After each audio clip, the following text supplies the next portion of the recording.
Saudara, book building saham GoTo akan berakhir hari ini. Masih ada waktu untuk Anda, para investor, menimbang kira-kira beli atau tidak ya saat IPO nanti saham GoTo yang akan IPO rencananya pada tanggal 4 April mendatang.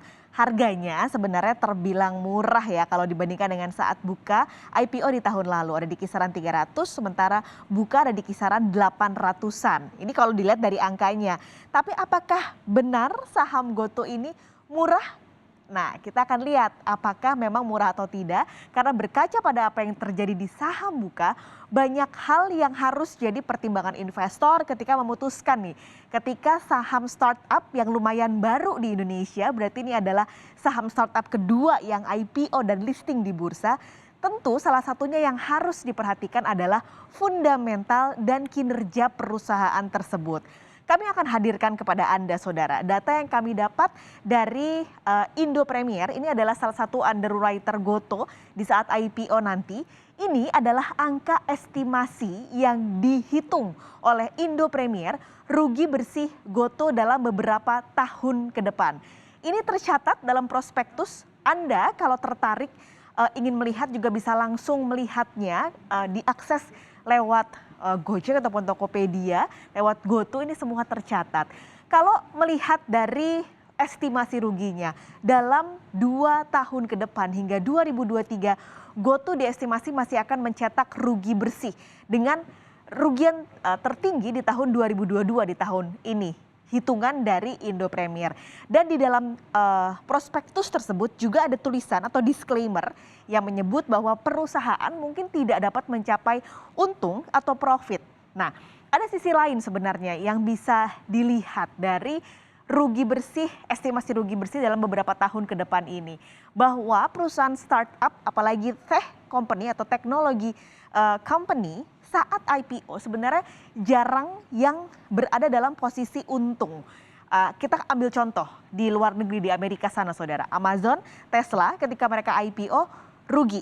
Karena apa? Mereka mengeluarkan banyak uang untuk investasi dan juga ekspansi. Jadi kembali lagi sebenarnya keputusan untuk membeli saham GoTo ini ada di tangan Anda, para investor. Nah, kalau melihat sistemnya, GoTo ini juga menawarkan saham-saham mereka pada pelanggan lewat aplikasi Gojek, lewat aplikasi Tokopedia. Apakah Anda salah satunya kalau Anda ngecek aplikasi Anda ada tawaran pembelian saham GoTo ini, tulisannya adalah kamu mendapat akses prioritas untuk pesan saham GoTo. Jadi penawaran saham bisa dipesan, ini tergantung dari banyaknya penggunaan Anda di Gojek ataupun di Tokopedia. GoTo sebenarnya mengincar dana yang cukup besar, 18 triliun dari IPO. Kalau mengutip prospektus GoTo, seluruh dana hasil ini akan digunakan untuk modal kerja, lalu juga meningkatkan penyertaan pada anak perusahaan. Jadi ntar dibagi 30% untuk Gojek, 30% untuk Tokopedia.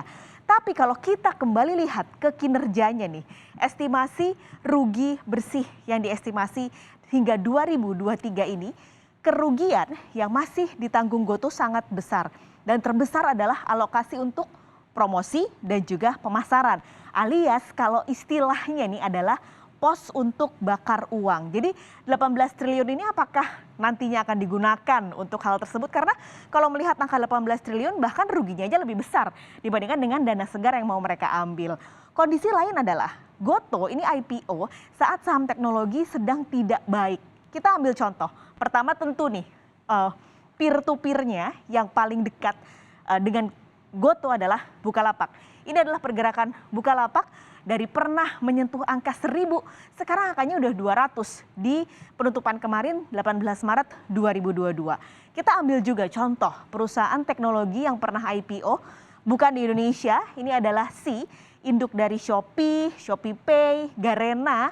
Nah, meski sebenarnya Shopee tercatat sebagai aplikasi e-commerce paling banyak diunduh sedunia, tapi ternyata nggak mampu menolong kinerja induknya. Anda lihat pergerakan saham dari $200 di 22 Maret 2021, saat ini ada di angka $122.